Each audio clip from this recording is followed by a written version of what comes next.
Folks, Black Star Network is here. Oh, no punches! I'm real revolutionary right now. Support this man, Black Media. He makes sure that our stories are told.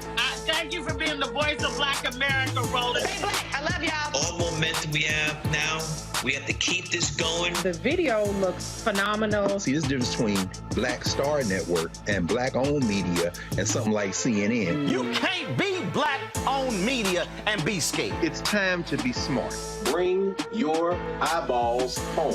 You dig?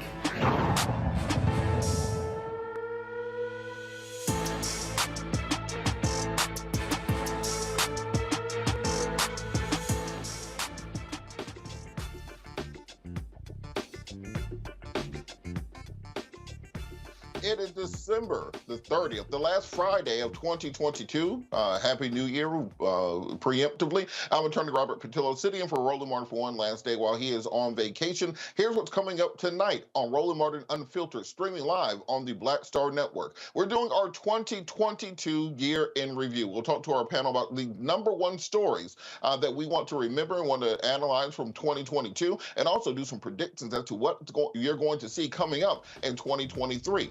Also, before we get to that we're going to be talking to the attorney for the Black Army veteran who was attacked by police officers in Colorado and abused. He's now suing the police department and those officers. We'll talk to his attorney. Also, tonight, in our education segment, we're going to be talking to the officials from the Atlanta University Center who are expanding their engineering program to help provide additional access to students. We want to make sure we cover all the stories and get you ready for the new year. It's time to bring the funk on Roland Martin Unfiltered, streaming live on the Black Star Network. He's got it. Whatever the miss, he's on it. Whatever it is, he's got the scoop, the fact, the find. And when it breaks, he's right on time and it's rolling.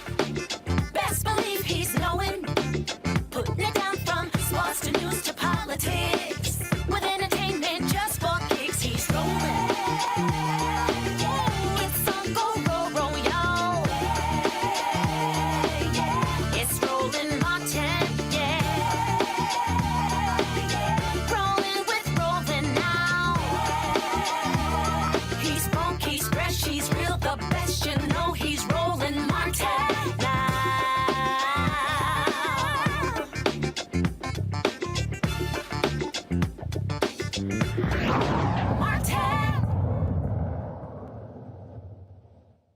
Dalvin Gadson, a U.S. Army veteran, 29 years old, is currently suing 3 officers from the Colorado Springs Police Department after an incident in October of this year where he was severely beaten by officers. Now, ostensibly, the officers have claimed, as always, that he was resisting arrest and therefore they were using proper force to force him out of the vehicle. However, body cam video has been released where we can see exactly what happened and what was inflicted upon Mr. Gadson. I believe the video is playing currently. Mr. Gadson is suing the 3 officers for excessive force for failure to intervene.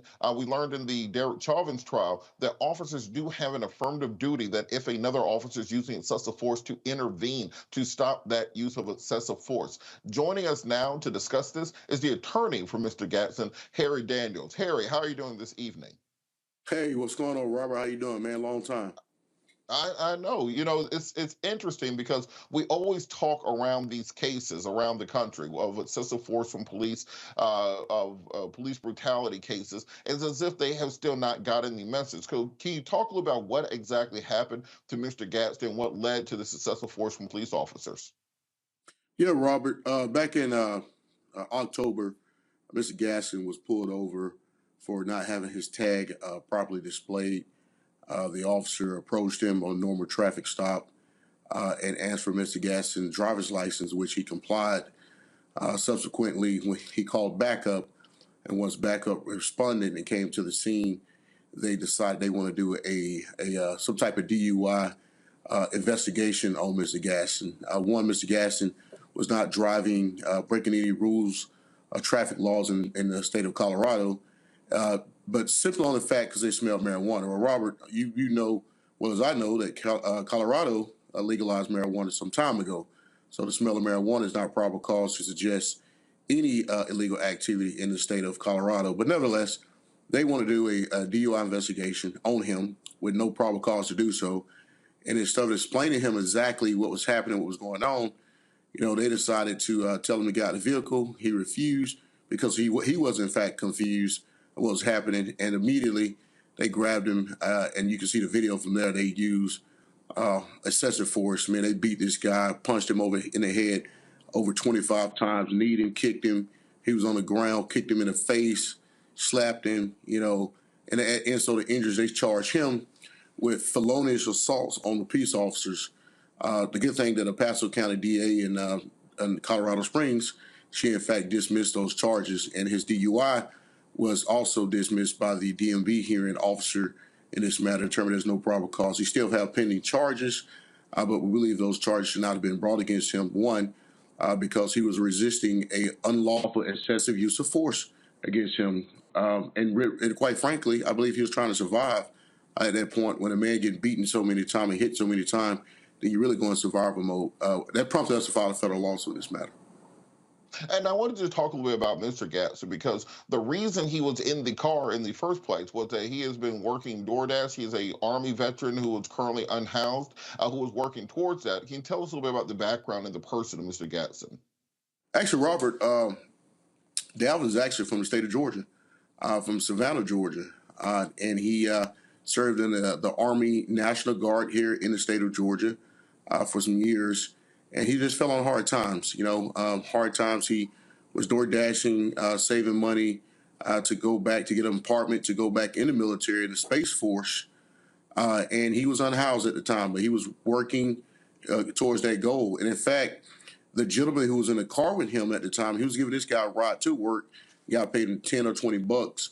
So he was being a good Samaritan there, helping this guy out. But, he was in a position where he was, I guess, I want to say wrong place at wrong time, but, they decided to stop this black man at 2 o'clock in the morning.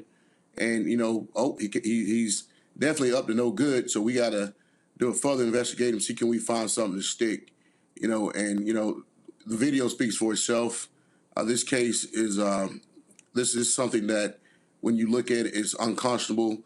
And the good thing, the state of Colorado has some very liberal laws that denies law enforcement qualified immunity from the rep. Matter of fact, they cannot assert qualified immunity in the state of Colorado under Colorado statute, the Police Reform Act, and that came into play after the Elijah McClain incident that took place in Aurora, Colorado. So we're very confident that we have a very strong case. The video speaks for itself. We're seeking justice for Dalvin Gadson in this case. And like you said, it happens over and over again. No matter what, down at Jared Hobbs, down in Camden County, it doesn't matter. It's continuing to happen, and we're going to continue to pursue justice and fight for people who are suffering these type of incidents. What are the officers saying in the case? Because, of course, they have the standard defense saying, well, they were simply trying to execute their duty. They were in fear. The person resisted. I believe they stated there was a knife somewhere in the car, and because of that, that justified the additional actions. What exactly are their defenses to this? What are they claiming vitiated this vicious beating? Well, let me start here. First of all, the policy and the law in the state of Colorado, before you use any force, you must give a verbal warning that you are going to use force. Well, that didn't happen here. The reason why that law is in place or policy, because it tells a person like, hey, if you don't comply, we may put a hands-on approach for you to comply. They didn't do that here. And their response was that they fear is that he might have been reaching for a knife, a pocket knife in the console, the middle console. Well, Robert, you can see the video. We have multiple angles of this video. Mr. Gaston's body was laying over the console while one officer had his left hand and the other officer had his right hand, and the officer's pumping him, beating, just punching him in the face multiple times.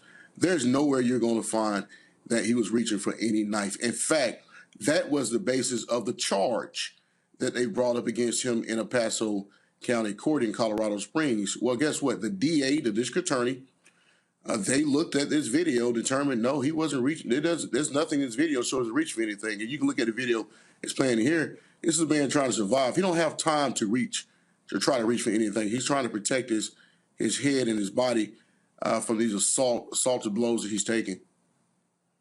And so one of the officers, I understand, in the case has a track record of previous accusations of police brutality. Can you talk a little bit about that? Yeah, one of the officers, and I dare not call them officers because officers don't perform this way. We don't refer to the individuals. One of the individuals wearing the uniform, he in fact has a track record. He resigned from the Colorado Springs Police Department for wrenching a person's arm for jaywalking, or the guy used middle finger against him, and he turned around, squad car around, which you have a First Amendment to shoot a bird at a person. Grabs his car, throw this guy against the car, put him like some type of arm bar, and and he has a extensive history. This is not the only time. He's actually went to other agencies, and I don't know exactly what transpired there, but he left those agencies. But he came back to Colorado Springs after he resigned from an incident that took place. And this is what you find, that it is moving over to another county over, let it cool down for a while and come back. So, and he's the one who's in the picture. I don't know if you have the picture or not. He's actually smiling with the bloody knuckles. He punched Dalvin so hard that his gloves ripped through his gloves ripped and his knuckles was bloody. That's how hard he was punching Dalvin. Can you talk a little bit about the long-term effects of this beating? Because one, Mr. Gadson is already an Army veteran. He's already suffering from a housing insecurity. And then you add on top of that, he already had a fear of officers. And then when you get beat by officers, clearly that's going to increase that. Can you talk a little bit about the injuries he sustained? Well, first off, look at those pictures. He suffered some significant injuries, closed head injuries, memory loss. A lot at times he's very foggy. He can't remember things. And Robert, keep in mind, this is a young man. This is a 29-year-old man. Look at it. He's completely unrecognizable in that picture. He had multiple bruising, blood running from his ear, his nose, his mouth, one of his eyes. Had abrasions on him. And he has some long-term issues, not just physical. He has some long-term mental issues that's dealing with this post-traumatic stress, and he's currently seeking care providers because, to look at this video and to see these things is one thing, but when he even look at these videos and he immediately breaks down crying, it's very difficult to watch. You can imagine how difficult it is to watch for a person who was actually the person who's getting beaten in this video. And with that, can we talk a little bit about just kind of in the macro, the fact that officers are still able to have these complaints against them and just kind of move on down to the next jurisdiction and do the exact same thing again until finally it's caught on camera, or they do something grievous enough to get them in trouble? What has to happen to stop this revolving door that keeps bad cops in positions of power? Results have to happen. And what I mean by results, you have to have arrests, prosecution, and prison sentences. And you would think that, and hopefully that would change. Who knows? But I know one thing is that, as you can see in Camden County, we had with Jared Hobbs, that the sheriff took him 2.5 months to even address the issue. And once the video came out, the GBI came in within a week, brought criminal charges, felony criminal charges against those officers. Here, I mean, I'm not comparing those cases, but you can see in this video, Mr. Hobbs suffered a very significant beating here. So the district attorney in El Paso County, they have made a statement that they are investigating the matter, I guess, for a view of a criminal look at the officers. We are seeking the Department of Justice review to come in to investigate this matter because these things continue to happen over and over. If you don't get these type of officers off the street, the next thing you know, you have Elijah McClain, you have a march of somebody being shot and killed. And one of these officers, Robert, during the time that Dalvin was being beaten, he actually drew his gun out, drew his weapon. He's already getting beaten by these officers, but he pulled his weapon out and pointed at him. So it could have been a pull of the trigger, and Mr. Gaston have been not here today. So. Well, thank you so much for everything you're doing. Please keep us updated on any developments in the case so we can keep the audience updated. Harry Daniels, attorney for Dalvin Gadson, from talking to us about this case. Thank you so much for joining us, Harry. Thanks, Robert. Good seeing you, bro. Take care. You too. We'll be back after the break for more Roland Martin Unfiltered, streaming live on the Black Star Network. Okay, thanks, bye.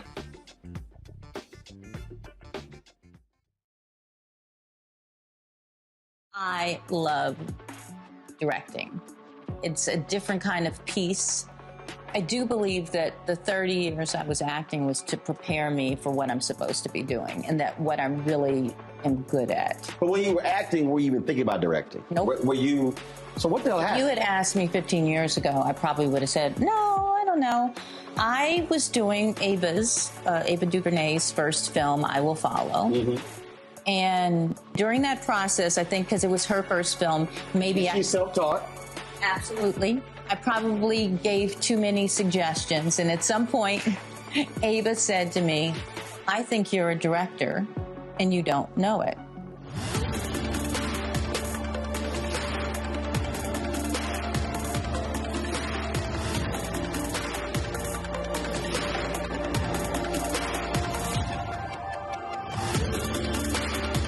You talk about blackness and what happens in black culture.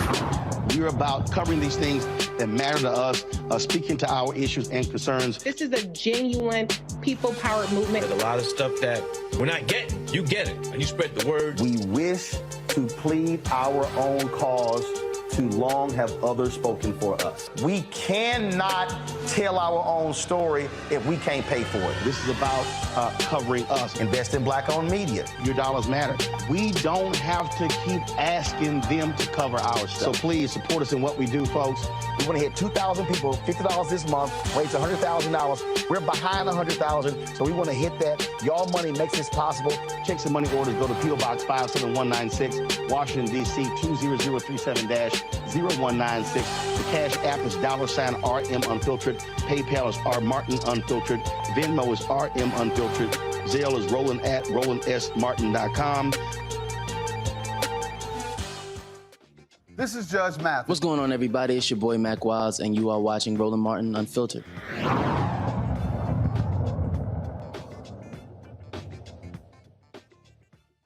Welcome back. Let's bring our panel in. We have Kelly Bethea, communication strategist, Matt Manning, civil rights attorney, Dr. Larry Walker, assistant professor, University of Central Florida. So it's the end of the year. Last show of the year, so we're going to do our 2022 review. We're going to do a little bit different, though. If you've ever seen Around the Horn or any of those shows, we're going to do almost a lightning round. We're going to give everybody 1 minute to talk about each topic, and we're going to try to go through like 20 topics. So everybody ready? The first thing we're going to start on, of course, is going to be the Will Smith and Chris Rock slap at the Oscars. For those of you who feel like this happened 10 years ago, no, that was earlier this year. At the Oscars, Will Smith, after a joke was made by Chris Rock, went on stage and slapped Chris Rock on live television. Of course, it started an entire social commentary that lasted months on end. We still have not gotten a full resolution. There's a red table talk on it. So I want to get from each of you, why do you think that this slap was so important and reverberated so much nationwide? And why do you think this is one of the biggest stories of the year 2022? We'll start with you, Dr. Larry Walker. So I think it's quite simply, it was a global event. It was live. I'm not sure in terms of, the time delay, but anytime you have anything like that, and listen, in the age of social media, anything that happens is always picked up and then it goes viral. Anytime you have two superstars, recognizable figures, and once again, this was people viewing this throughout the world, and an incident like that no one certainly expected, not Chris Rock. I don't think Will Smith expected to do that even after Chris Rock made the joke. From walking on stage and slapping him in front of a live audience, that is perfect for trending on Twitter, Instagram, etc. And that's what happened. The unfortunate thing is that obviously that evening was also important for Will Smith in terms of Oscar. Questlove also getting Oscar. I also know that I'm from Philadelphia, so it also broke my heart to see Will behave in this manner. And then obviously in terms of social media, people having a conversation about what it means in terms of both of those being black men. But ultimately, Will Smith, what he did was irresponsible. He should have never walked on stage. If he had an issue with Chris Rock, in my opinion, he should have taken up with him some kind of, after party and talked to him and said, listen, I have a problem with what you said about my wife. Let me talk to you about this. Particularly, these guys have known each other for years.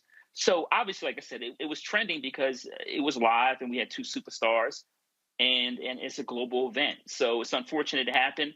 Hopefully, Will Smith can learn from this situation. I know Chris Rock has a special coming up on Netflix in a couple of months. I know that should be interesting. But overall, it should just never have happened. Absolutely. Matt, on that same point, I think there was a big discussion about the fact that this was two black men fulfilling this kind of stereotype of the hyper-masculine, violent black men, even when you have millions of dollars and suits and ties and those other things. What do you think this said to the community? What will be the lasting takeaway that people will get from this controversy? I actually think, Robert, that what people will take away from this controversy is that people of this stature don't get prosecuted for things that happen on film in front of the entire world. I mean, I think a lot of what happened in this case, as it relates to Will Smith in particular, is the way he's been marketed for so many years, is that he's kind of the safe black face, one of the safe black faces in the blockbuster space. So I think, one, that drove a lot of the analysis and a lot of the kind of think pieces behind, we're surprised he's the kind of person who would do this. To extrapolate from that as it relates to two black men, I mean, yeah, I know there are a lot of things that are going to play on those stereotypes, but I think, honestly, that's secondary in this analysis, and it's more people, I think, as Dr. Walker said, of this stature, and that's what's driven that. But I do think one of the things that we have to ask is, why isn't there a prosecution from this? Not that I'm angling for it, but it's very rare that you have crimes happen on, TV in live time, and that nothing comes of it. And I think that's a better question, frankly, as we see lack of prosecution as it relates to highly statured people, including our former president. The question becomes, why is there another class of people that evades the same responsibility that you and I would be held to? So I think that's one of the questions that comes from it. And as it relates to both of them, I think their stature is what's driven a lot of the analysis and coverage. Yeah, I think one of the questions people had at the time was if Will Smith had slapped Jerry Seinfeld, they would have taken him out of there in handcuffs. But because it was Chris Rock, for some reason, it ended up being, those just two black men fighting it out. I guess that's what they do. And they turned into an entire social controversy there.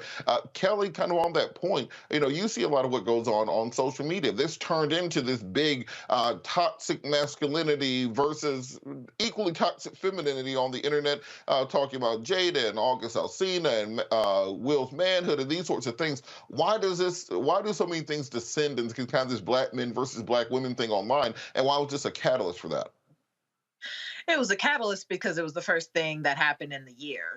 That's just kind of like the end all be all of that specific question. But to your point about the toxic masculinity and femininity, I think it was also a catalyst for the things to come through this year from a Black culture perspective of Black women being blamed for Black men's actions on behalf of Black women, right? And that, to me, was the more exhausting point of it, because it was more of a continuation of things that we have been talking about, what feels like since the beginning of time, being, especially when it comes to Will Smith and Jada, how he is always sucking up whatever Jada has done in the media and the like. But Jada's actions are completely independent of Will Smith's actions, and that was not something that was discussed enough.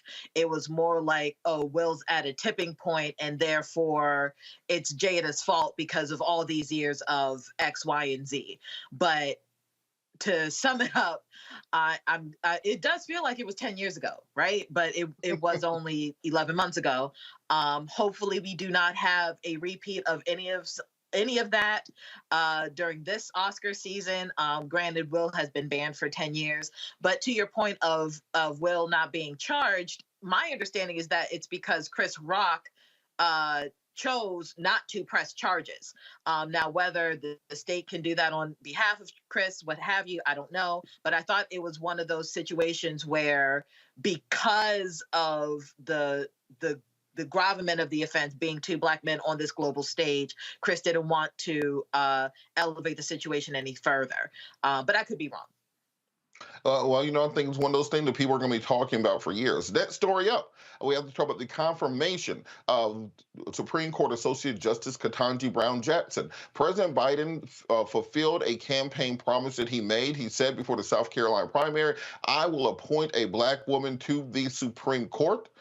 He came through with that with Ketanji Brown Jackson. Now, of course, he had to have a Senate majority in order to do so, because please believe, if Mitch McConnell was still the Senate majority leader, she would have even gotten a vote. They would have made up some new reason to do so. But she was able to pass through. Kelly, going back to you, what does it mean to have the first Black woman on the Supreme Court? It means everything. I mean, it is truly a momentous occasion. I remember celebrating this when it happened. I wish it meant even more, being that she would have, tipped the scales as far as the right wing versus left wing thinking on the court. She just replaced a justice as far as the votes go, but as far as a Black woman on the bench, as someone who has graduated from law school and at one point in time aspired to be in her shoes, it was like I was a little girl again, seeing me up there. I think a lot of Black lawyers, a lot of Black women in law saw themselves in KBJ that day, and every day since, in that we are finally being seen on the highest bench in the land, in the highest court in the land. And that is just an incredible feeling that has carried me throughout 2022. And Professor Walker, on this point, President Biden made it clear during his campaign that he will be appointing a lot of Black women to a lot of positions. He has the first Black female vice president, first Black female Supreme Court justice, first Black female UN secretary, first Black woman on the Federal Reserve, first Black woman to be his White House spokesperson. Is this just symbolism, or is this actual progress for the community? No, it's progress. And listen, I'm a former Capitol Hill staffer, and I can tell you that in certainly my time on the Hill and since then, you haven't seen so many women, Black women, in positions of power. Let's also give President Biden credit for the number of Black women he's in terms of that have been appointed, confirmed by the Senate. Let's not forget that. That's another really important piece of this. In addition to Supreme Court Justice Ketanji Brown Jackson being confirmed by the U.S. Senate. I also want to highlight something else in terms of, we talked about the confirmation hearings. First of all, Black women in terms of supporting Joe Biden from South Carolina on after the comments he made. But also I want to talk about how Black women get mistreated in these public arenas. Let's not forget what she went through during the Senate confirmation hearing in terms of how Republicans attacked her record, and not only her record in terms of her judicial record, but also her record in terms of what kind of person she was. So let's not forget that. But the bottom line is, President Biden, like few politicians I can remember, made a major promise to the Black community and actually followed through. But this is really important, not only in terms of what happened here, the last couple of months, but also in terms of what it means for Black women in the future. There are Black girls who, young sisters who are, who are in high school, who are undergrad or in law school now, can say now, you know what, maybe I can be a second Black woman to become Supreme Court justice. So it's not just symbolism. This is a lifetime appointment. But once again, like I said, it's also important not only in terms of her confirmation, but also the number of Black women that have been confirmed by the U.S. Senate for federal judgeships also. And Matt, can you talk a little bit about what KBJ or Ketanji Brown Jackson is going to mean to the Supreme Court? Where you all saw last week on the Title 42 decision, she concurred on the dissent with Neil Gorsuch, opposing the Supreme Court basically overstepping their constitutional power in order to extend Title 42. We've seen her voting alongside progressives, but also crossing party lines, joining opinions with other groups. What is her judicial temperament and her experience coming from being a prosecutor, being a lower court judge, mean to this court going forward? I think that's a brilliant question. And I think the simple answer is that she has the actual experience to make decisions that will affect actual Americans. I didn't even realize it until I prepared for today that she is the first justice to have criminal defense experience since Justice Thurgood Marshall.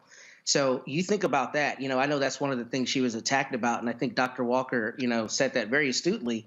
She was attacked in these confirmation hearings, but it's really absurd that we don't have more justices who have stood next to someone and fought for their constitutional rights, fought for their freedom. I mean, that's a very honorable thing to do. It's something I've done in my career for almost 10 years. And I think it's very important. I think the average American does not consider that the way your rights are, protected and the way your rights are championed is when you have somebody standing next to you acting as a criminal defense attorney, at least in that regard. And for her to have been in that space is crucially important, because when a challenge comes up before her, she will remember what it's actually like to have, your rights tested in court and to require the state to meet the burden of proof. So I think that's important. And I think the larger principle with that is that she's actually been in the trenches. That's what frustrated me so much about her confirmation, is that so much of what we hear is just, talking points. I mean, it doesn't matter what school you go to. She went to Harvard. She's incredibly credentialed, incredibly experienced, and they still attacked her record as though she's not considerably more experienced than people like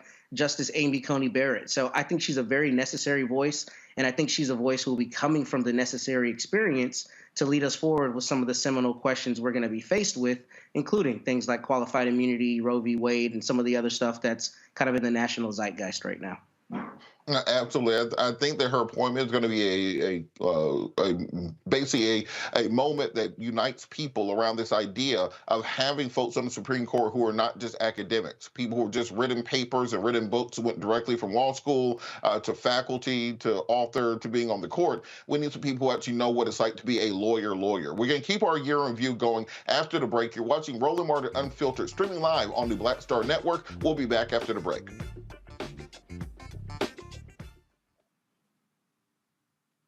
Hatred on the streets, a horrific scene, a white nationalist rally that descended into deadly violence. White people are losing their damn minds. As an angry pro-Trump mob storms the U.S. Capitol, we've seen shooting. We're about to see the rise of what I call white minority resistance. We have seen white folks in this country who simply cannot tolerate black folks voting. I think what we're seeing is the inevitable result of violent denial. This is part of American history. Every time that people of color have made progress, whether real or symbolic, there has been what Carol Anderson at Emory University calls white rage as a backlash. This is the rise of the Proud Boys and the Boogaloo Boys. America, there's going to be more of this. Here's all the Proud Boys, guys. This country is getting increasingly racist in its behaviors and its attitudes because of the fear of white people. The fear that they're taking our jobs, they're taking our resources, they're taking our women. This is white fear.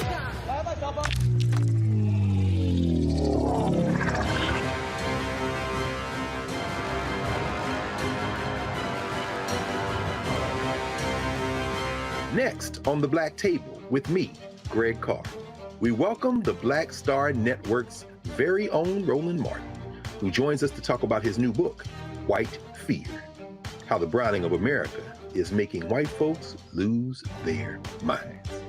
The book explains so much about what we're going through in this country right now, and how, as white people head toward becoming a racial minority, it's going to get, well, let's just say, even more interesting. We are going to see more violence.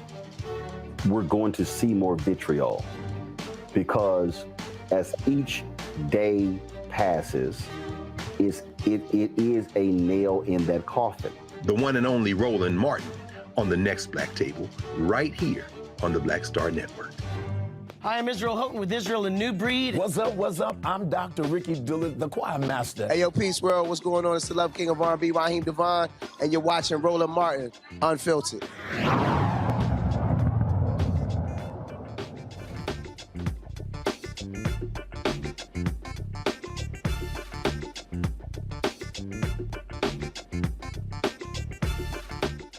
We are doing the 2022 year in review with our panel. We're doing hustle time, so we're doing about a minute per person per topic, get through as many of these topics as possible. And then we got to talk about the Trump crime spree of 2022. As you know, there are active investigations against President Trump in Fulton County, Georgia, where he's accused of election interference for trying to pressure the Secretary of State, Brad Raffensperger, to throw the election in his favor. He's under investigation in New York for the Trump Organization and their business dealings. He's under investigation for January 6th and his involvement with that being a criminal referral to the Justice Department. He's under investigation for the Mar-a-Lago documents, where a special prosecutor has been set up to determine determine whether or not he violated the Espionage Act by keeping classified information in Mar-a-Lago. But the question is, will any of these finally get Trump? Seems like we have a new thing that's going to get Trump every 6 months. And just like Frank Underwood in House of Cards, he always makes his way out. So, Matt, I'm going to start with you. Which of these investigations is most likely to finally get Trump? He's going to get caught up. He's not going to be Teflon on all of these. And I think the one that I personally think he has the most issue with is the Mar-a-Lago classified documents issue, because I was just talking about this to a colleague today. I think he's going to have real problems with controverting the mental state, right? Generally in a crime, there is a mental state. You intentionally or knowingly do something.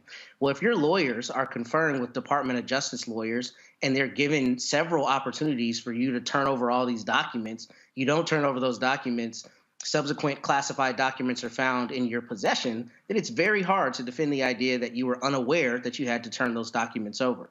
As to all the other charges, I think some of them are going to stick. I think really what you're looking at, though, is a psychological question of whether juries are going to be willing to convict, and whether prosecutors will really be willing to go forward with charges. I know we've talked about that ad nauseum on the show, but I think as it relates to those that you've delineated, I especially think he's got problems with the Mar-a-Lago investigation. And Kelly, Matt mentioned the prosecutors, and you have Fonnie Willis, the prosecutor in Fulton County, going after President Trump, who I've tried cases against. She ain't no pushover. You have Letitia James, the prosecutor in New York, going after President Trump. Which of these cases, including the January 6th cases, do you think will be the most likely to result in a conviction, or at least a prosecution of President Trump?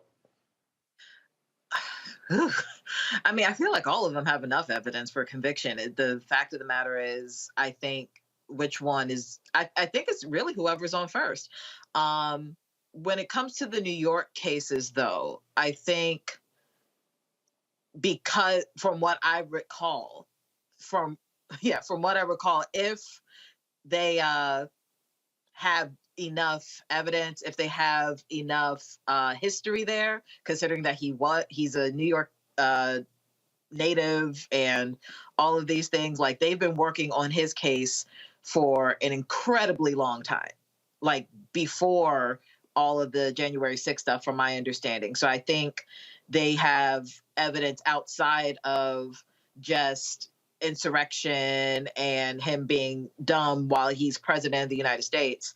They have enough on him outside of things that we just saw all year in 2022. So probably New York. All right, and Larry, we just got the Trump tax returns released, showing that for several years he paid absolutely no taxes. There's one year where he claimed that Trump Aviation made $42,000 and also lost exactly $42,000 in order to pay zero taxes on it. And no, Trump Aviation is not a real company. It's just the company he created to write off his helicopter expenses. Which of these prosecutions into President Trump is going to finally get him? So I like to describe 2022 as the year getting over, and 2023 will be rent due. The rent is due. I mean, look, we talked about all these Mar-a-Lago, Georgia. I think that which really could get him also, and I think any of these cases are certainly going to be problematic, as we can see. But I think internally with the January 6th Select Committee, in terms of the referrals to the DOJ, I think that will also get him. And listen, like all of these cases seem, clear. And I know we call him Teflon Don in terms of being able to skirt laws for the last few decades. But I think that with the great work of the Select Committee and Chairman Benny Thompson, and like I said, with the referral they've made to the DOJ, I think that will get him if these other cases won't. But I certainly think Mar-a-Lago in particular, as I said, I worked on the Hill, and anything relating to classified documents, if that was me, I would have been placed under the jail the day after. You would have been all the way in Guantanamo. Let's be for real. Like they don't let you take classified documents and keep them. Yeah, you can't keep them in a closet next to the buffet bar at Mar-a-Lago. I mean, let's be for real. Continuing with Hustle Time, we have to talk about the overturning of Roe v. Wade. As many of you remember, the Supreme Court released a decision 6-3, overturning the 50-year-old precedents of Roe versus Wade, turning America basically back to the Missouri Compromise. You have half of the states literally being abortion states and half being anti-abortion states, with state laws which restrict abortion to 6 weeks kicking in across the country. President Biden signed the executive order to protect abortion on the national level. However, they were not able to push through a protection for abortion rights legislatively the same way they did with the Respect for Marriage Act. So, Kelly, I will throw it over to you. What does this decision to overturn Roe mean long-term for America, and what's the future of this overturning when we go forward legislatively?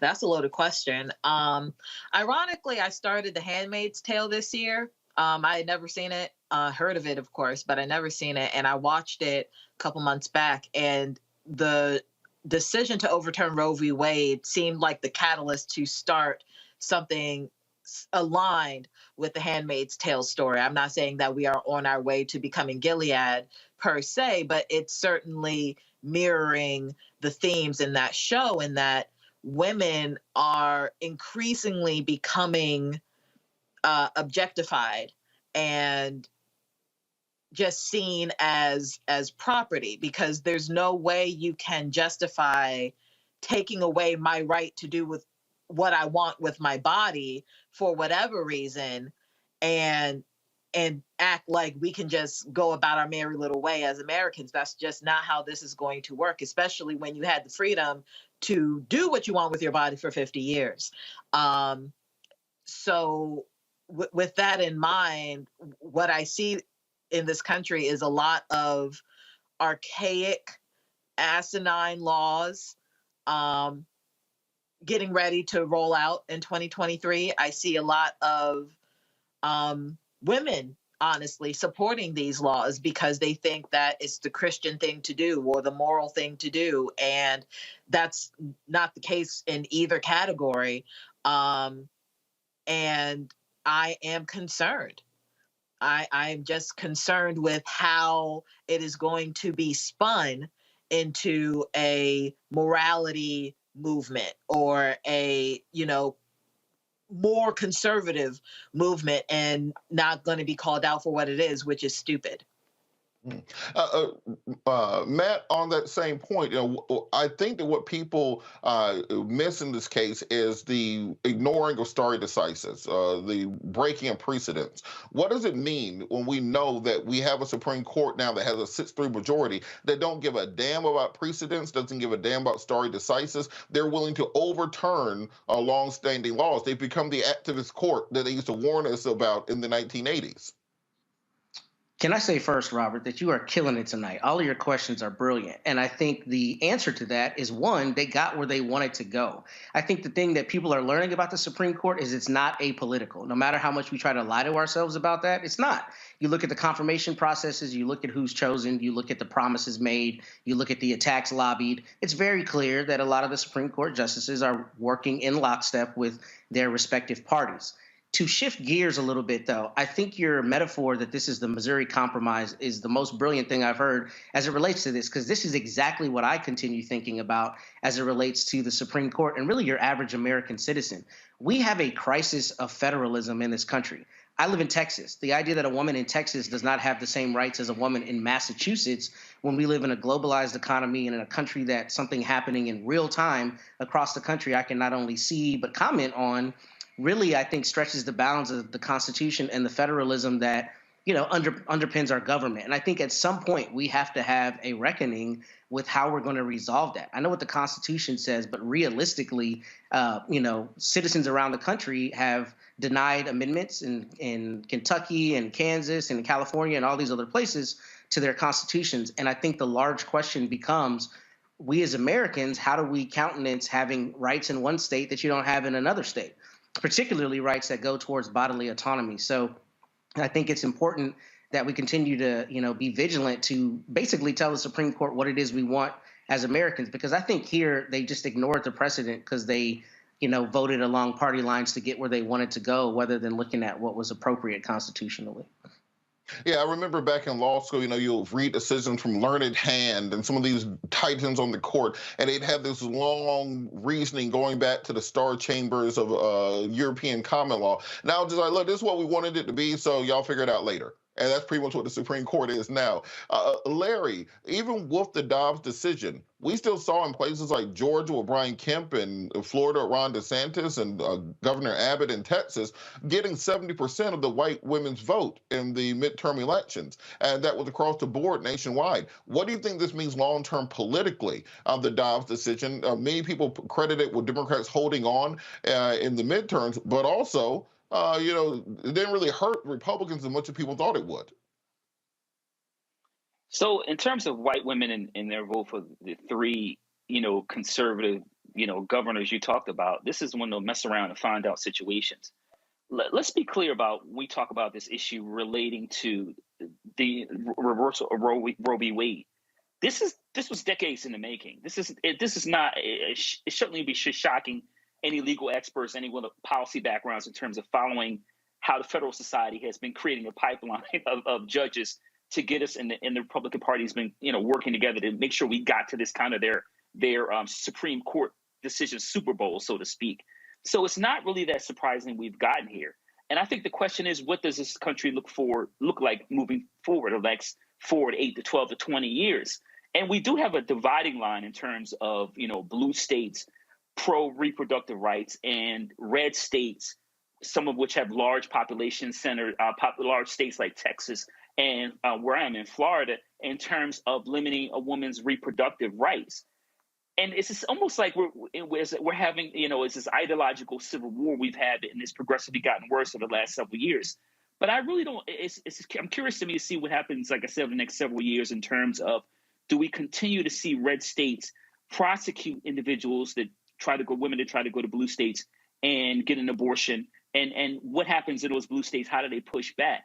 But I want to circle back around your point about white women and the percentages you highlighted.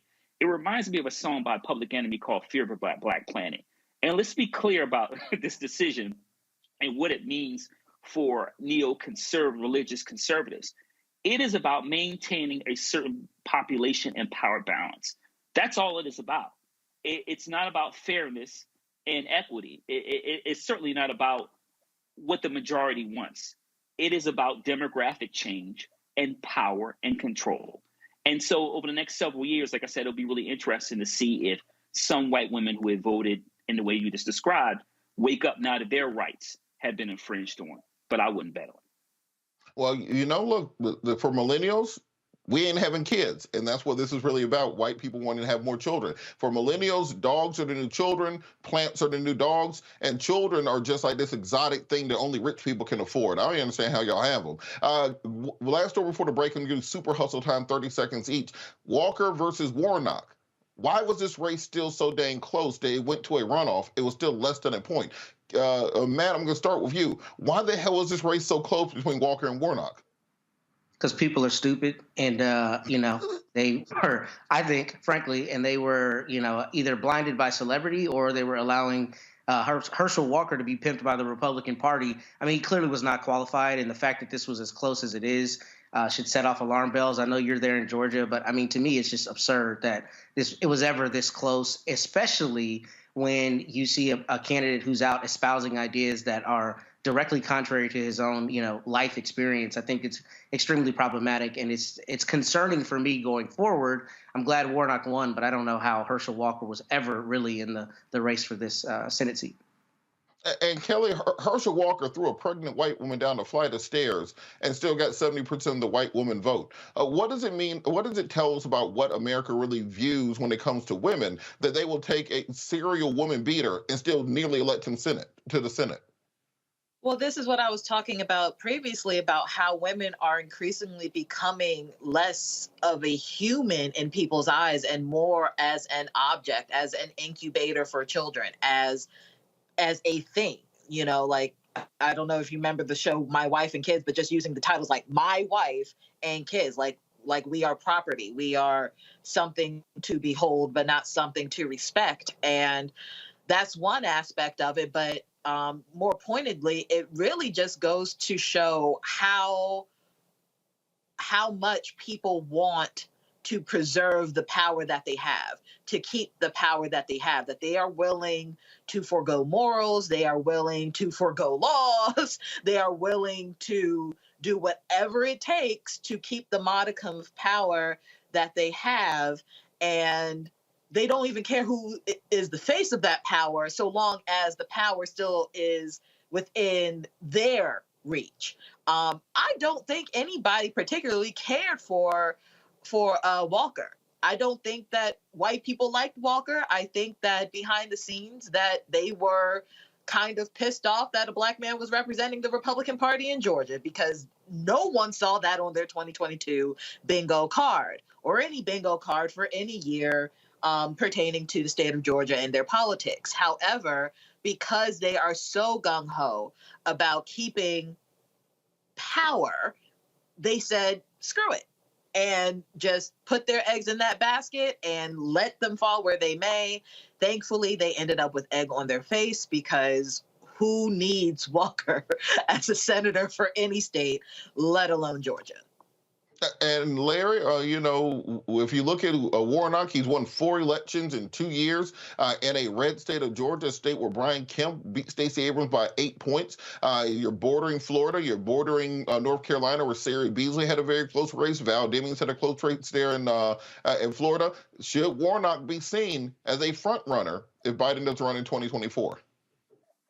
Well, Biden's running in 2024. There's no doubt about that. But his future in national politics, absolutely. He's charismatic.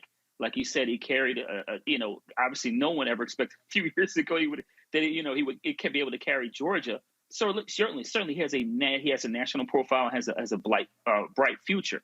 But let's temper it a bit when it comes to 2024. I know we're going to hear enough of those conversations about President Biden, but as I said, my alpha brother, Senator Warnock, does have a bright future. All right, we're going to keep this conversation going after the break with our year in review. You're watching Roland Martin Unfiltered, streaming live on the Black Star Network.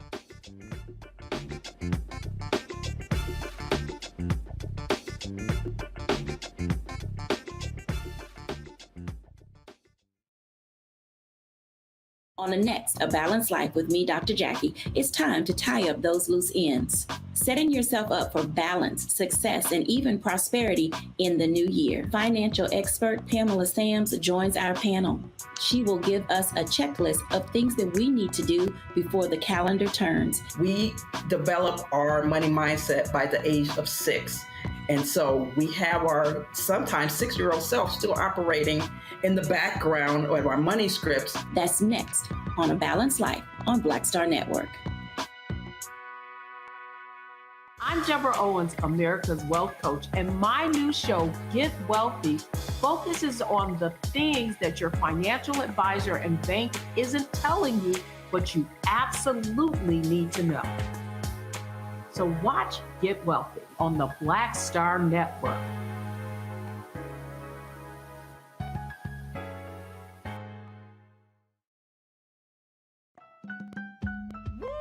We're all impacted by the culture, whether we know it or not. From politics to music and entertainment, it's a huge part of our lives, and we're going to talk about it every day right here on The Culture with me, Faraji Muhammad, only on the Black Star Network. Hey, what's up, everybody? It's Godfrey, the funniest dude on the planet. Hi, I'm Israel Houghton. Apparently, the other message I did was not fun enough. So this is fun. You are watching Roland Martin, my man, Unfiltered.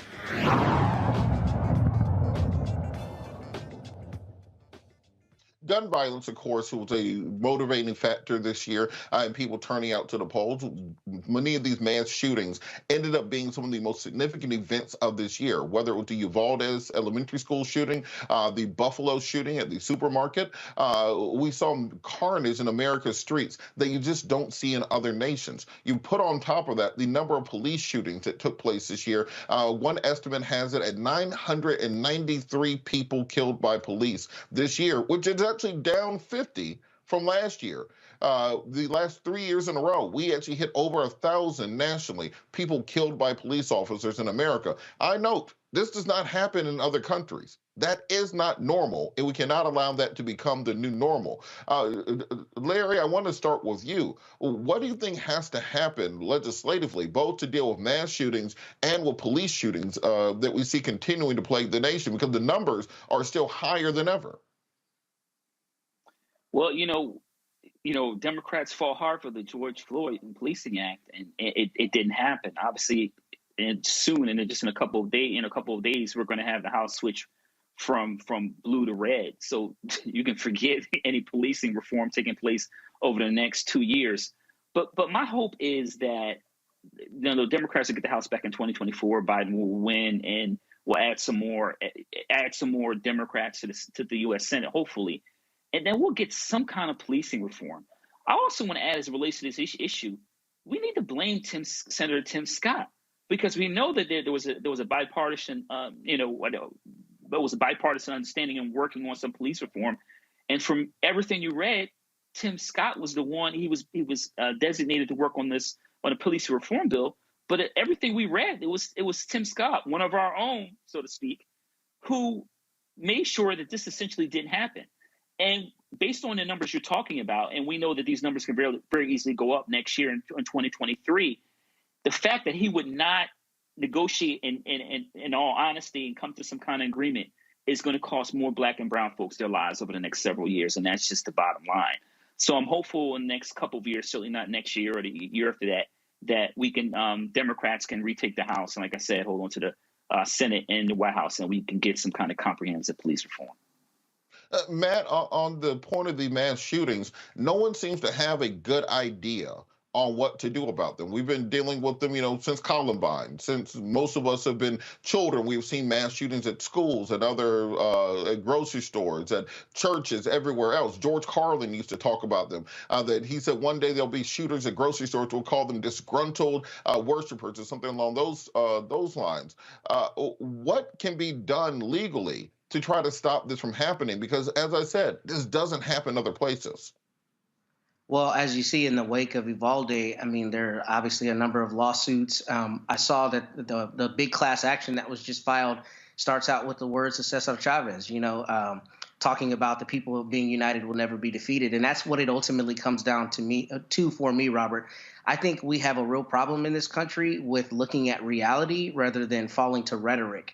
And the reality is so many people die at the hands of guns every year. It's an epidemic, and it's absurd that it doesn't happen in other countries, even the other countries we consider to be on our same plane, and by whatever metric you consider that. So what that comes down to is people have to stop letting the principle of freedom stand before practicality. And what we need to have people demanding that our legislators, both on the state level and on the federal level, not allow another thing to happen and try to co-opt it for their political purposes, but instead find a way to protect us. I live in Texas, right, which is kind of the standard for gun ownership.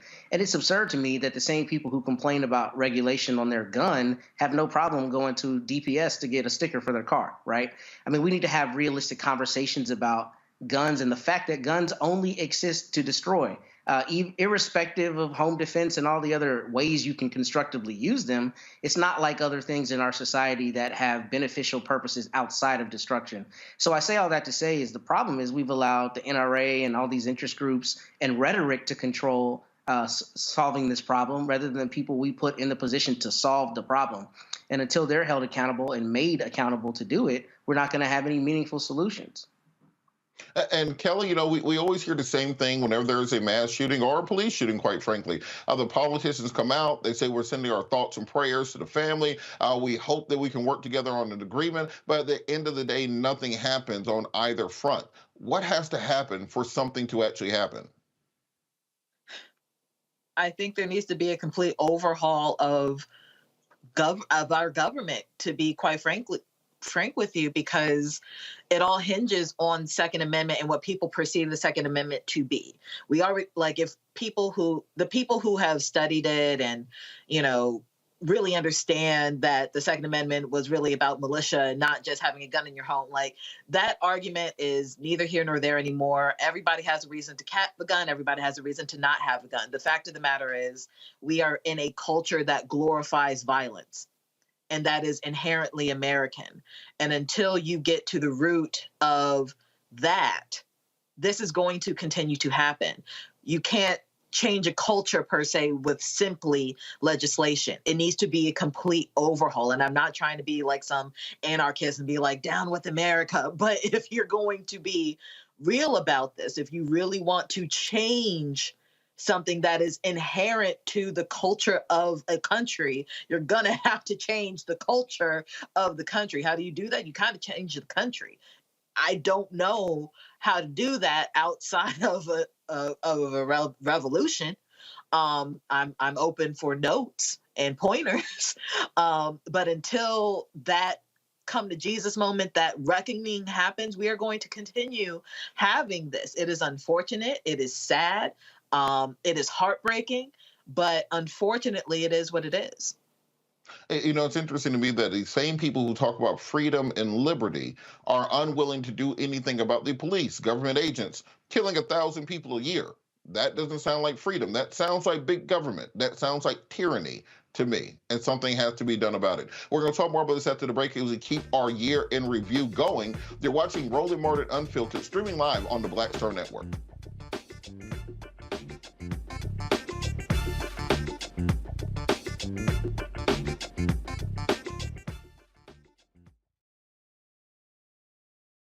I love directing. It's a different kind of piece.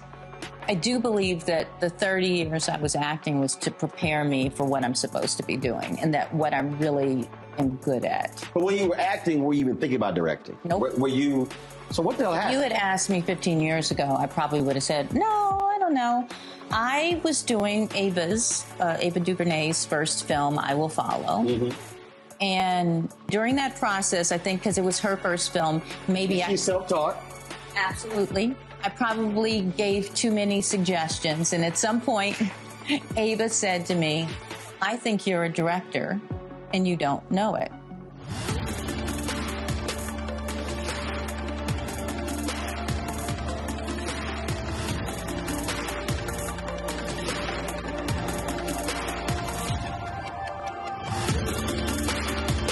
When you talk about blackness and what happens in black culture, we're about covering these things that matter to us, speaking to our issues and concerns. This is a genuine people-powered movement. There's a lot of stuff that we're not getting. You get it, and you spread the word. We wish to plead our own cause.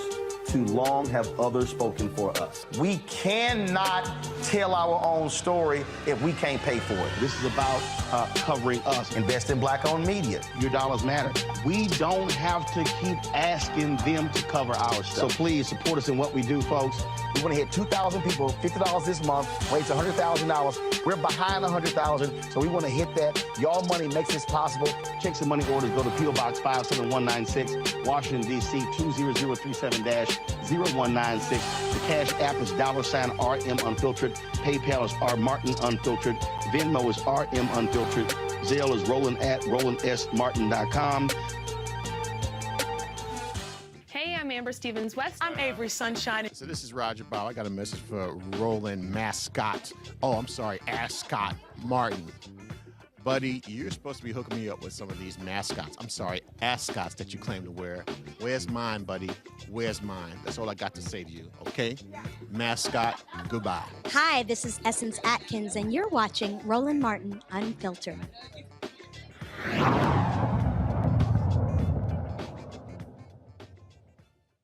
Many people who made significant marks on the world became our ancestors in the year 2022. In memoriam, we take a look at those who have left us in this year.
We're all impacted by the culture, whether we know it or not. From politics to music and entertainment, it's a huge part of our lives, and we're going to talk about it every day right here on The Culture with me, Faraji Muhammad, only on the Black Star Network.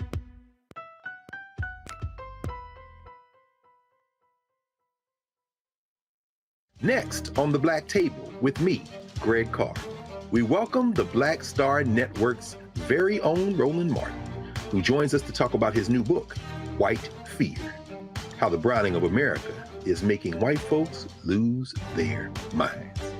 The book explains so much about what we're going through in this country right now, and how, as white people head toward becoming a racial minority, it's going to get, well, let's just say, even more interesting. We are going to see more violence.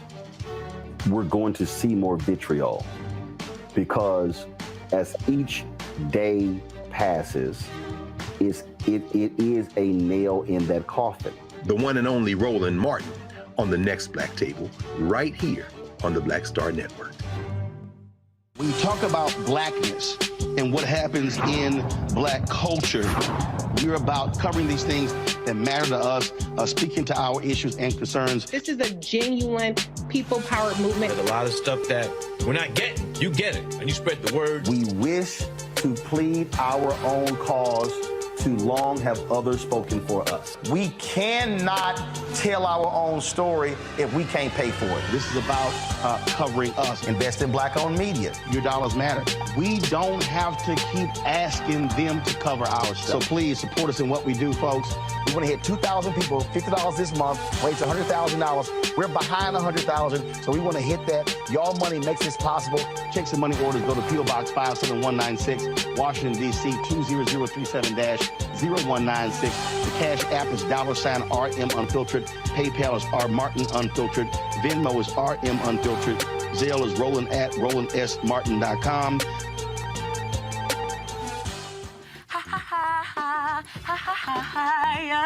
Hey, I'm Antonique Smith. What up, Lana Well, and you are watching Roland Martin Unfiltered.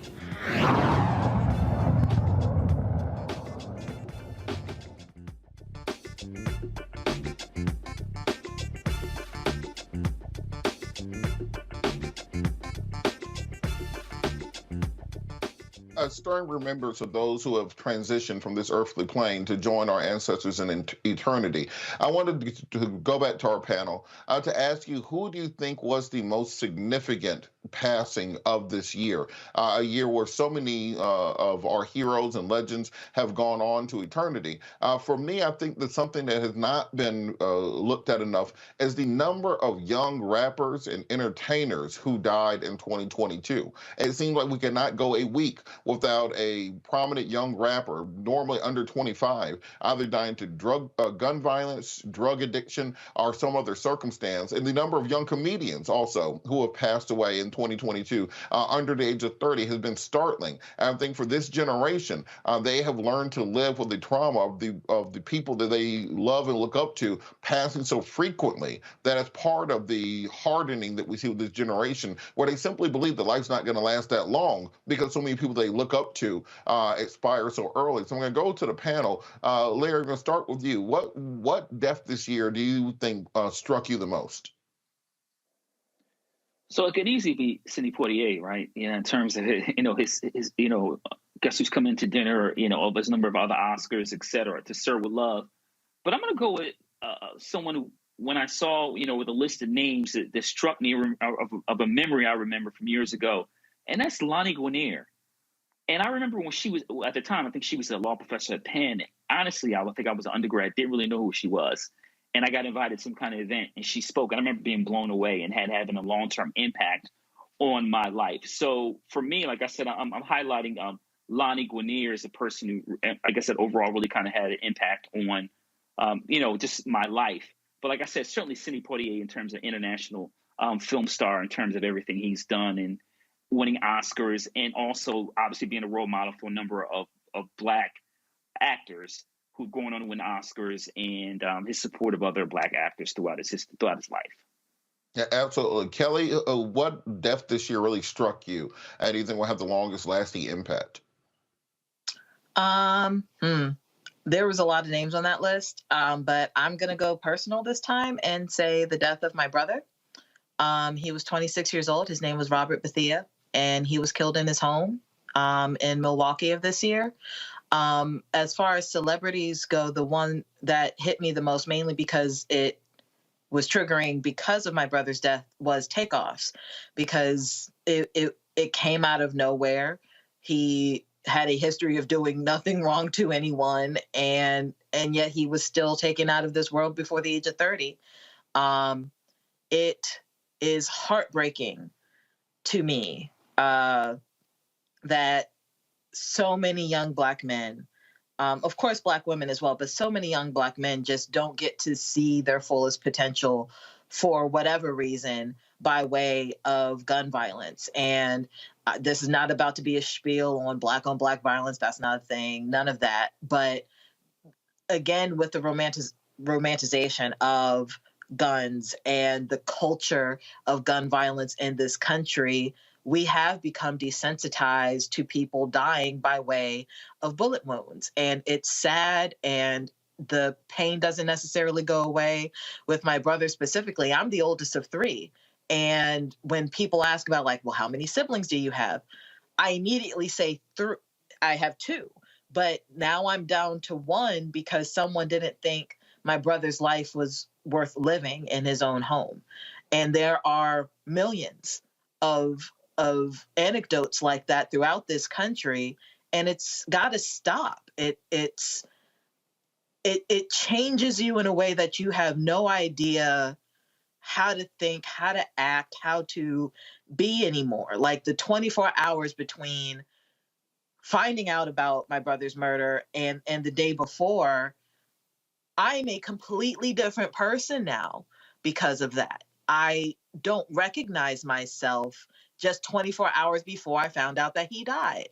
And I can only imagine how many other people are in that predicament just this year, just today, because of gun violence. It's just got to stop.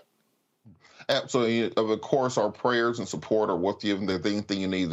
You know how to find me. So we of course want to support you in every way possible. And you're completely correct that this is something that touches nearly every Black family. If it's not a brother or sister, it's a cousin or an uncle. It's not 6 degrees separation from gun violence in our communities. It's 1 or 2 degrees at most. Matt, I want to turn to you. What do you think was the most striking passing of this year for you? Honestly, I think it was Bill Russell, considering just all his contributions to our people, to sports, he was just a titan of a man. But kind of personally, as it relates to the celebrities in particular, the one that I did not remember until I saw his name and face come across is Bernard Wright.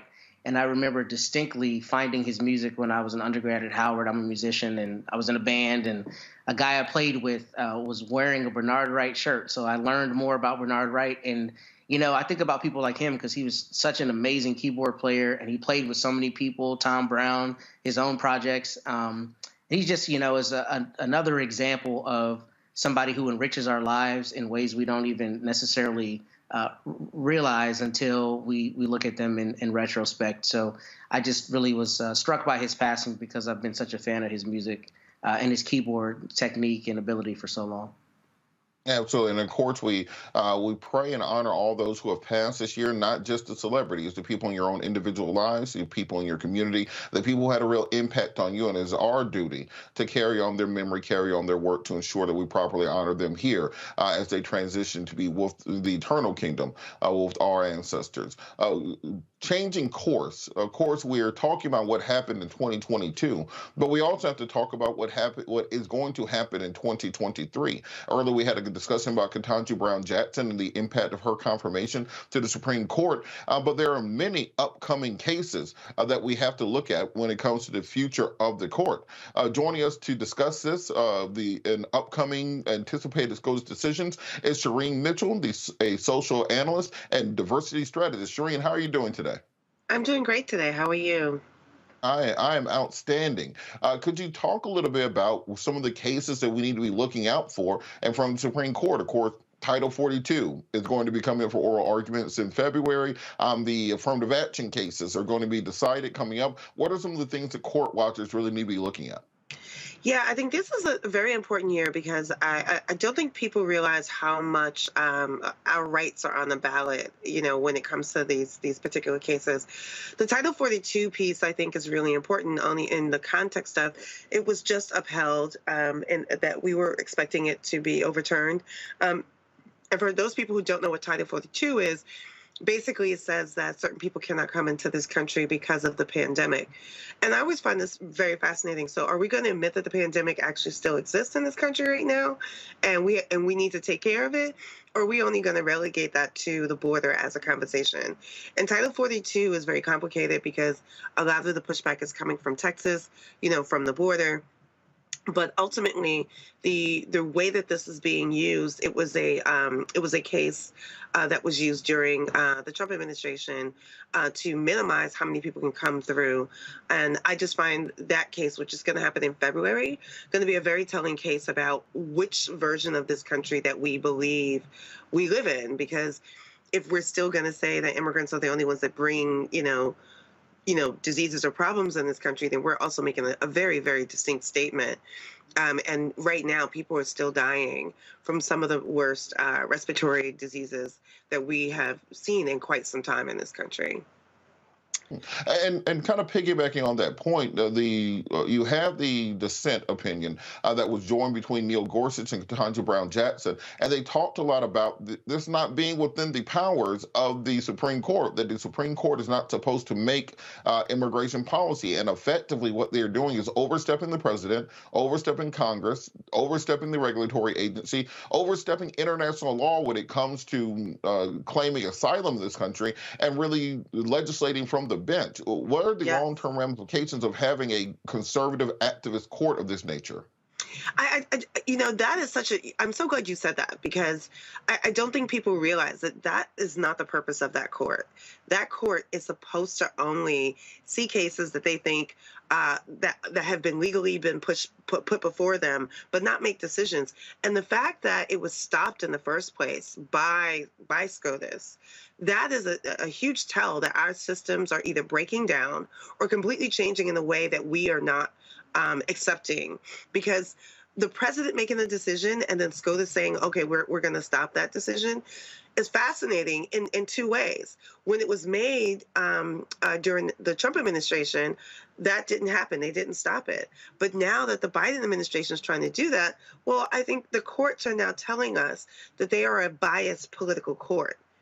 And that's scary, because we have never had such a biased political court like this from an ideological political stance.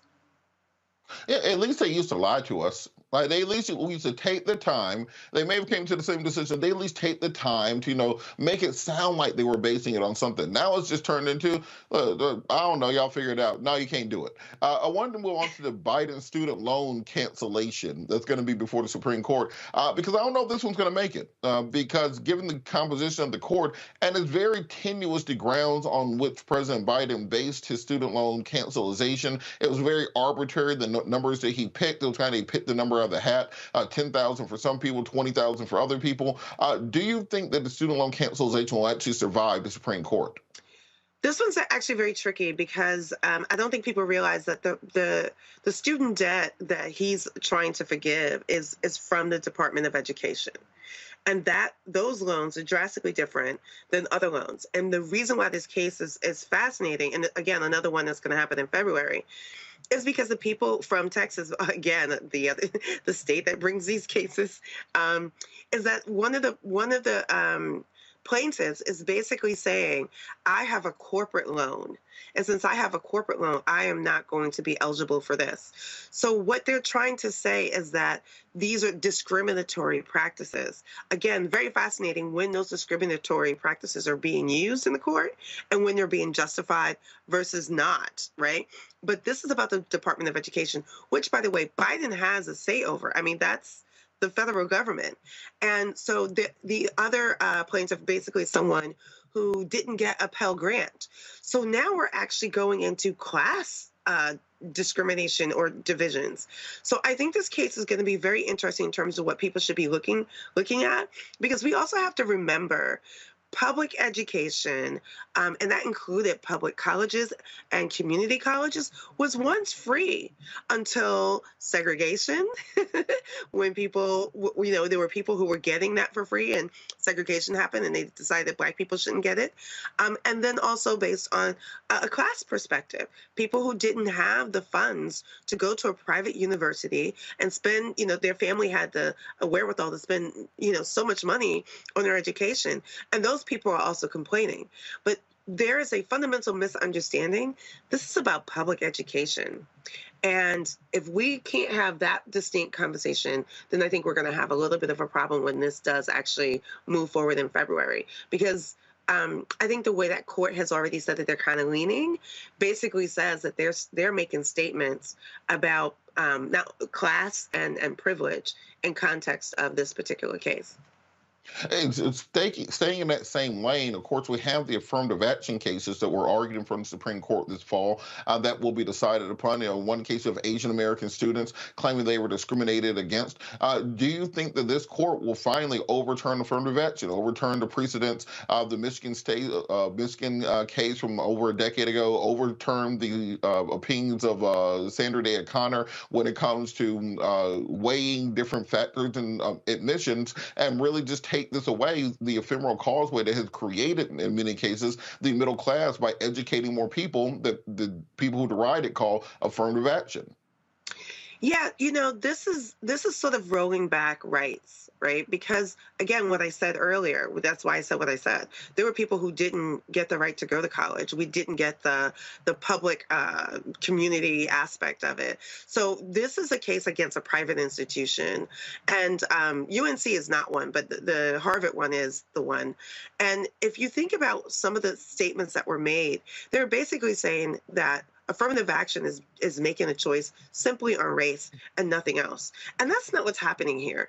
What people are not understanding about this debate is that race is just one of many factors that schools are picking to have a diverse system of students who are getting educated and opportunities for them, whether they're wealthy or not. I always find it fascinating with the Harvard conversation is that legacy students are not being challenged. The students that are being challenged are the people who are saying these are students that don't deserve to be here, and that they're somehow being granted something they don't deserve.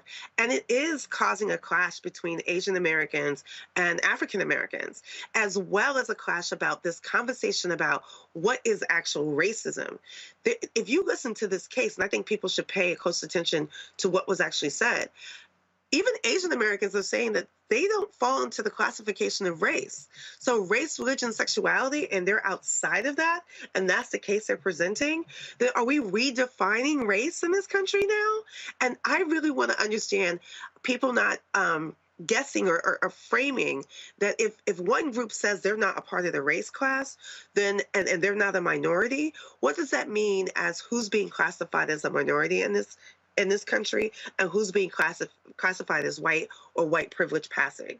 And that's what this case is about. I am not sure how this case is going to turn, because I do know we have people like Thomas who does not believe in affirmative action at all. But we also have people like Jackson who's very adamant that race is not the definitive factor here, and we should have a broader conversation. Absolutely. I want to bring the panel in on this discussion. Matt, I'm going to go to you first. What do you think is going to be the big case that the Supreme Court decides in 2023? For me, I think that they've been chipping away at voting rights for the last decade or so, and chipping away at the Civil Rights Act of 1964 for the last couple of decades. I think they might go for the full enchilada and just reform the Interstate Commerce Clause and take away the ability for the federal government to infringe upon individual actions. What do you think will be the big thing they decide? I think you kind of spoke to it. I think they're going to empower states even more to make decisions and to try to take away some of the federal power. I'm not sure exactly what the big decision will be. I just frankly don't know. But I do think that Ms. Mitchell was brilliant in her analysis insofar as it's our rights on the table. And I think everything is under attack. I think the Dobbs decision from this last term is a precursor to what we're going to see. And I think there are going to be other things on the chopping block. And I think it's really going to require us as Americans to have an existential conversation as to what we're going to allow. Look, every time I come on the show, I tell people that they work for us. We don't work for them. So it's absurd that we have 9 people who are acting as gatekeepers. You can tell I argue for a living, right? Acting as gatekeepers in Washington, D.C., telling me that I can no longer be an American fully in the ways I've been able to my 36 years on this planet. It's absurd. And I don't really know how you stop it because people are buying the rhetoric, and that rhetoric is so politicized. And I think Ms. Mitchell, again, was spot on with that. We've been lying to ourselves for all these years about the Supreme Court being apolitical. They are super political, and they're showing us that. And I think anyone who cares about their rights and cares about the Constitution and cares about true freedom as an American should be concerned about what they're going to do in this term because they're continuing to gut the freedoms that we have. So I'm not sure exactly what that answer is, but I'm suspecting it's going to be everything. And I think they're coming at our necks with everything they have on every question that comes before them. Kelly, what do you think this term of the court might mean for women's rights? We've already seen them roll back Dobbs. They could come for contraceptives next. They could come for equal pay. What do you think is going to be the outcome of this term for women? It's going to suck no matter what the votes are going to come down to just because of how the court is split at the moment. But to your point, when you were talking about what the next big case is going to be, I keep having nightmares about Justice Thomas's concurrence, I believe it was, when he was saying about basically the other cases that he would like to see challenged in the court regarding contraception, regarding gay marriage, regarding it was like everything except loving, because that would actually affect his personal marriage. All of it is at stake at this point, and that is what I'm most concerned about. It's not just women, although I am a woman, I am gravely concerned. A lot of this has to do with every aspect of who I am as a person. I keep going back to, I don't think it's coming up in the Supreme Court per se, but with this affirmative action case, I really do feel like, as the previous panelists talked about, we're going to have a question of what exactly is race in this country? What is Black? What is white? And that kind of came up a little bit last month in Louisiana regarding voting rights and who would be considered a Black person, right? So with the affirmative action case, even though it's not necessarily pertaining to voting rights, some of that language might be pulled and talked about in other cases pertaining to voting rights, pertaining to race and the like. So I'm worried about it all. Absolutely. Larry, we're running tight. Really quick, what should people look out for from the Supreme Court in this next term? The fact that the Supreme Court will continue to move as far right as you can. And the bottom line is the justices don't care because they have a lifetime appointment. And I'll just leave it at that. You're right about that. Thank you so much, Ms. Mitchell, for joining us. We're going to take a quick break here on Roland Martin Unfiltered, streaming live on the Black Star Network. We'll be right back.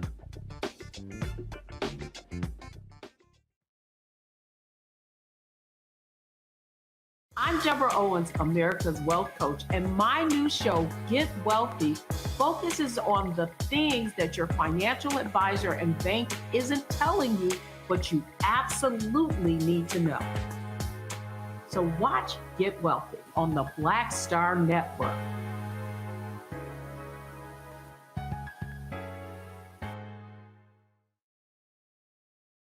I love directing. It's a different kind of piece. I do believe that the 30 years I was acting was to prepare me for what I'm supposed to be doing and that what I really am good at. But when you were acting, were you even thinking about directing? Nope. Were you? So what the hell happened? You had asked me 15 years ago, I probably would have said, no, I don't know. I was doing Ava DuVernay's first film, I Will Follow. Mm-hmm. And during that process, I think because it was her first film, maybe She's self-taught. Absolutely. I probably gave too many suggestions. And at some point, Ava said to me, I think you're a director and you don't know it.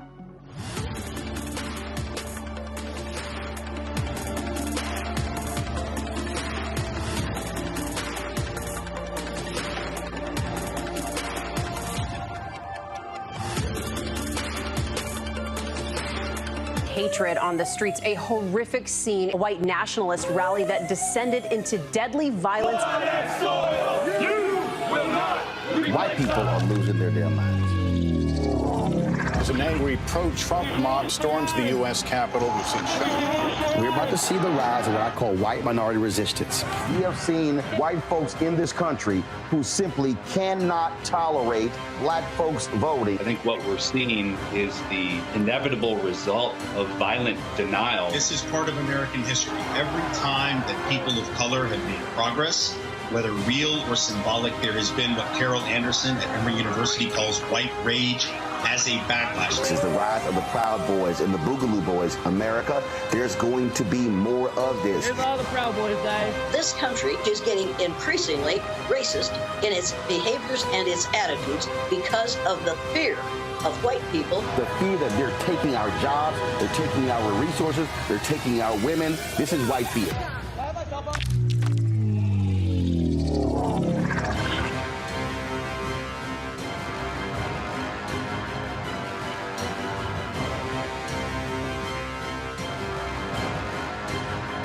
We talk about blackness and what happens in black culture. We're about covering these things that matter to us, speaking to our issues and concerns. This is a genuine people-powered movement. There's a lot of stuff that we're not getting. You get it, and you spread the word. We wish to plead our own cause. Too long have others spoken for us. We cannot tell our own story if we can't pay for it. This is about covering us. Invest in black-owned media. Your dollars matter. We don't have to keep asking them to cover our stuff. So please support us in what we do, folks. We want to hit 2,000 people, $50 this month, raise $100,000. We're behind 100,000, so we want to hit that. Y'all money makes this possible.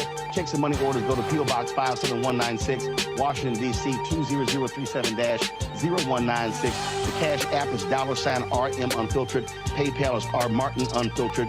Venmo is RM Unfiltered. Zelle is Roland at RolandSMartin.com.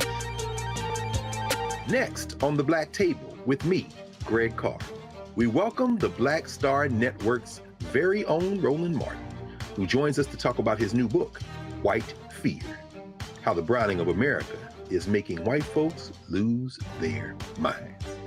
The book explains so much about what we're going through in this country right now, and how, as white people head toward becoming a racial minority, it's going to get, well, let's just say, even more interesting. We are going to see more violence. We're going to see more vitriol, because as each day passes, it is a nail in that coffin. The one and only Roland Martin on the next Black Table, right here on the Black Star Network. Hey, I'm Antonique Smith. Hello, everyone. It's Kiara Sheard. Hey, I'm Taj. I'm Coco. And I'm Lily. And we're SWV. What's up, y'all? It's Ryan Destiny, and you're watching Roland Martin Unfiltered.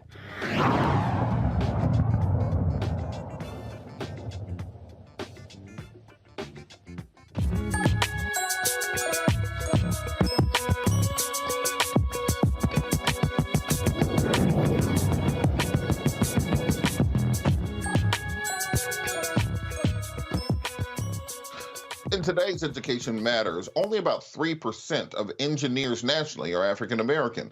As you all know, I'm an alumni of Clark Atlanta University, and the Atlanta University Center Consortium is working to change this. They have received a $1.5 million investment from the A. James and Alice B. Clark Foundation in order to help support minority engineers. Here to talk about this are Dr. Said Sewell, AUCC Director of Office of Academic Research and Student Success, and Dr. Jonathan Gaines, the AUCC Assistant Director of Engineering, Education, and Innovation. Gentlemen, thank you so much for joining us to talk about this outstanding news. Dr. Sewell, can you talk a little bit about this grant that's been received and how it will be used to increase the number of African American engineers? Well, let me just say thank you for allowing us to come and talk about the work we've been doing. As you know, for the last 54 years, the Atlanta University Center Consortium and the dual degree engineering program, which is the first of its kind in the nation, has been helping to increase the number of African-American males, African-American females in the field of engineering. 54 years ago, there were roughly 500 African-American engineers in the nation. Today, there are roughly 85,000. And though that sounds very impressive, that is less than 3% of the total population of engineers. And so we are committed to helping to increase the number. So since we started this work 54 years ago through the AUC Dual Degree Engineering Program, we have produced over 4,000 students who are now engineers, one of which is Dr. Jonathan Gaines, who you will meet shortly, who is joining us.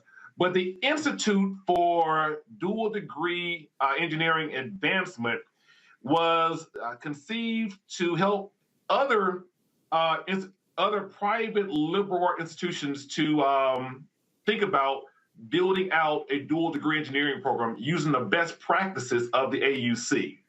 And so we're so excited that the Clark Foundation has invested in this program, this institute, to help us to build out this program. We will be creating makerspace for students, experiential learning for students, as well as convening various liberal arts colleges, minorities serving throughout the nation, to share our best practices that we've been doing for the last 54 years. And so we're excited that the $1.5 million is just a step in that direction. We're hoping to use this as a seed for a $4.1 million capital campaign to build out this institute on the AUC campus. And so we're excited about the commitment from the foundation. We're even more excited about being able to continue the work that we've been doing for 54 years and to help produce more African-American as well as minorities engineers for the nation. And so we're excited about that. And staying with you before we bring Dr. Gaines into the conversation, can you talk a little bit about the $4 million capital campaign and building out this this engineering center? You know, where is it going to be located at on the campus? What are going to be the goals of this? And how can people help get involved in this capital campaign to start contributing now? Well, as you know, February is World Engineering Day, World Engineering Month. And so we're hoping to launch this campaign in February. We're looking for all minority engineers to support this campaign because it's the first of its kind. This is a national hub for engineering, for minority engineers. And so Dr. Gay will talk more about the overall goals of the Institute, but for the first time, this is a leading institute to help build out and help grow more minority engineers for the country. And as you know, engineering is an area where there's great need for diversity. However, unfortunately, it has not seen the diversity as it should over the last plus years. And so we're excited about being able to help advance that for our country and the field of engineering. All right, and Dr. Gaines, it's a great place to bring you in. I was just going to say, Dr. Gaines, is a great place to bring you in. I want you to talk a little bit about what the goals and ideas behind the Institute will be. Absolutely. So Institute for Dual Degree Engineering Advancement, or IDEA, it really has 4 outcomes. The outcomes are increased innovation for our students, increased diversity and understanding engineering identity, how that plays a role in really kind of helping our students understand the value of their diversity to the field of engineering. The third outcome is increased engagement. And so being able to really involve our students and increase their opportunities on campus. And then the last one is increased achievement for our students. And so the 4 outcomes really are a way for us to increase the engagement in advanced dual degree engineering broadly on a national scale. So we're going to really research these outcomes, be able to really bring about solid and advancement for our students. And so this is a labor of love for me because, as Dr. Sewell mentioned, I'm a product of the program. And so it really came back to make a difference, really impact the students, really to help them realize their dreams and realize what their goals are for the field of engineering. Absolutely. And kind of selfishly, is there any way we can have a Steagles built inside of the Institute? Now, we haven't had that on campus in a while now. You know, you need that wings on wheat around 2, 3 o'clock in the morning. Just a suggestion, putting that out there. Want to bring the panel in. We have Dr. Walker. I want to give you an opportunity to ask a question of our guest. Yeah, congratulations. I know this is a critically important issue. You mentioned the 3%. And I had, I guess, 2 questions. The first question is, in terms of getting this money and what you're as you build out, what percentages or numbers have you, in terms of what you said we were looking to increase by as it relates to Black or minoritized students? That's the first question. And the second question is, some of the institutions we talk about here, Morehouse, Spelman, in terms of the overall cost into members of the Black community, if they don't got a lot of financial aid, may be difficult. What do you when you come to talk to students, recruiting students about the 3+2 program, what are you saying about how we can help you out with cost and, make sure you don't have too much debt? So those are my 2 questions. So let me just jump in there first with the second question first. As you know, the dual degree is a 3+2 program. Students will go to the one of the 3 AUC schools, be it Clark Atlanta University, Morehouse College, or Spelman College for 3 years, then transfer to one of the 9 partnering schools, be it Georgia Tech, which is our signature campus, or the University of Michigan, or A&T, North Carolina A&T, or even Auburn University. But more so than that, we support students financially. Many of our students, as you know, these schools are very expensive. Morehouse is very expensive. As a graduate, as well as a graduate of Clark Atlanta University, these schools are very expensive. So we use resources to help augment their financial need. And so we provide, through the dual degree engineering program, money to help move them through the program. We're hoping to continue to do this with the Institute, as well as to build upon the opportunities to provide these students with experiential learning. So they'll be able to have the experience of a maker space, for example, to be able to work across campuses, to work on projects, on various design opportunities for these students. This is the idea of building this building so that these students have a space for them to focus on their craft and to hone their overall skills. And so we're excited about that. To your first question, the AUC has been doing this work for 54 years. We're now just expanding on what we've been doing since the beginning. As you may know, this AUC dual degree engineering program is the first of its kind in the nation. Founded in 1969, when there were no dual degree engineering programs on either a Black or white campus, we were able to start this program. And for the last 50+ years, we have been helping to produce for the nation African-American engineers. And so as you see, Dr. Gaines is just one, but we have some stellar alums, one of which is Ted Colbert, who is the CEO is the president of Boeing Defense. And so he's just one of our many alums that are doing extremely well. We're hoping to build upon that type of legacy and to produce even more through the Institute. Absolutely. Attorney Manning, did you have a question? First, congratulations to y'all on not only the continuation of the program, but the influx of money. And what I was kind of interested in is how, if at all, is the Institute leveraging the national need right now for your infrastructure, right? I mean, obviously we have crumbling bridges and stuff around the country, so presumably we need more civil engineers, mechanical, as we kind of go forward with technology. So how is the Institute leveraging that, and are there any plans to work with the government, maybe in a formalized capacity, to create a pipeline? What are your goals in that respect? I think you want to talk about that a little bit? Yeah, sure. There are a lot of opportunities for partnerships. I think one of the strengths of our program is that we have all these great engineering partners. And so we have ability to send our students to these partner institutions, and they can leverage a lot of resources and really work on really the problems that are, we know they're interdisciplinary, that are really kind of center what we need to be working on as a society. I also want to touch on the previous question in regard to how are we going to increase the numbers. And I want to mention that, 15 short years ago, our representation numbers were much better. We were at over 5% representation in the field of engineering. And so we're really trying to get back to some of the things that really kind of we need to really increase the number of Black engineers. Well, I want to thank you both. I'll just share with you. Go ahead. Just share just quickly, is that we have a very robust engineering internship program in which every student in our program is linked to an internship both in either the private industry and or government. And so we're hoping to allow these experiences to help strengthen and augment what they're learning in the classroom. So when they leave the program after 3 years or after 5 years with the overall experience, they leave with the experience of understanding what it really means to be an engineer. And so, again, we're excited about this investment through the Clark Foundation. We're looking forward to all the great work that will come out of the Institute. We're happy to have Dr. Gaines to join us as we're helping to build this work.